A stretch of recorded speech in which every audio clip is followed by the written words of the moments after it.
Hi there, Mark Bernheimer here. You may remember back in March of 2020, I produced a short video of Zoom mistakes. It was called Watch My Terrible Video. It turned out to be the most watched and most shared video I've ever produced.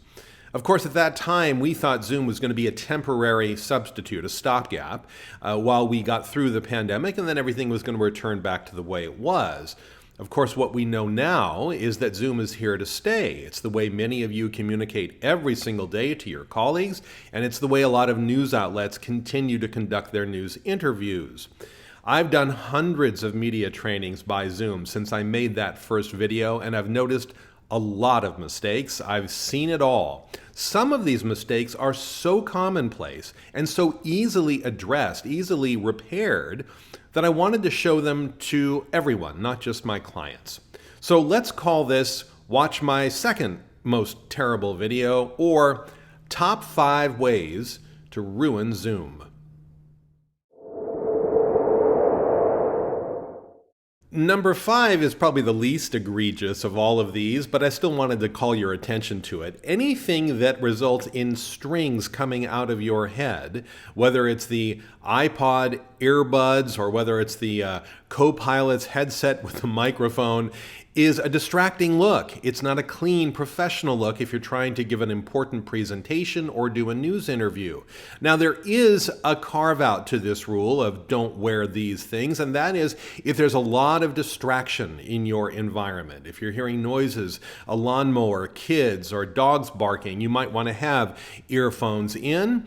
You might want to have a microphone that's closer to your mouth than the one that's built into the laptop. But in general, you're better off finding a quieter location and not using things that are stuck to your head.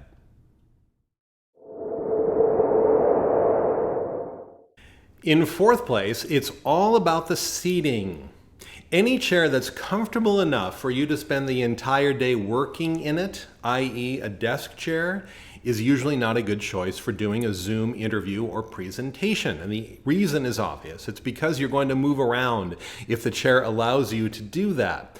I find that the less comfortable a chair is, the better it is for Zoom. Meaning that if you're at home, use a dining chair, not your desk chair, preferably one that doesn't have arms so that you're not going to lock yourself down into those arms. If you're at the office, don't use your desk chair, use a guest chair, or go to the break room and get one of those plastic chairs next to the microwave. The less comfortable, the more you're going to be forced to sit up straight, look straight ahead, and perform the task at hand.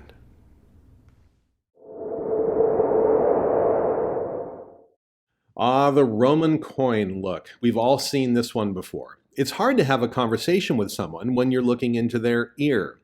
This typically happens when the person on the other end is using more than one monitor or one very large monitor, and their Zoom window isn't close to their camera. This is so easily remedied. Look back onto the main screen and put that Zoom window as close to the camera as you can. What's more, don't look on the screen at all. You'll still see everybody on the Zoom screen through your peripheral vision if you look right into the camera. You'll see people nodding, laughing, shaking their heads. But by looking right into the camera, you give the illusion of eye contact, which creates a real sense of confidence and professionalism. It's the simplest thing you can do on Zoom that makes the biggest difference. I call this one indecent exposure, and it has nothing to do with any cable news pundits you may be thinking of. This one has to do with the exposure happening behind you, the light that overexposes your image because there's a window behind you and not enough of a light source in front of you. Like so many other tips I'm presenting in this segment, this one's an easy fix. Turn it around. Get that light source in front of you instead of behind you.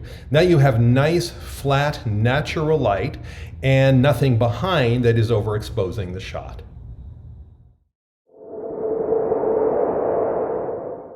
And that brings us to the number one way to ruin Zoom, at least the most common way to do it. I see this one all the time, the severed head. Not only is it not aesthetically pleasing to see the speaker's head just floating on the bottom of the Zoom frame, but it really deprives the audience of any sort of nonverbal communications. 60 to 80% of what we derive from a speaker comes from nonverbal cues, including body language. And you really can't see any body language if you can't see any body.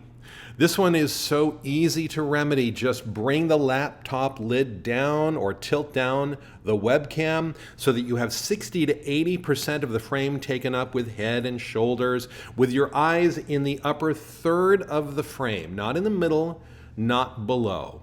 Here's a hint.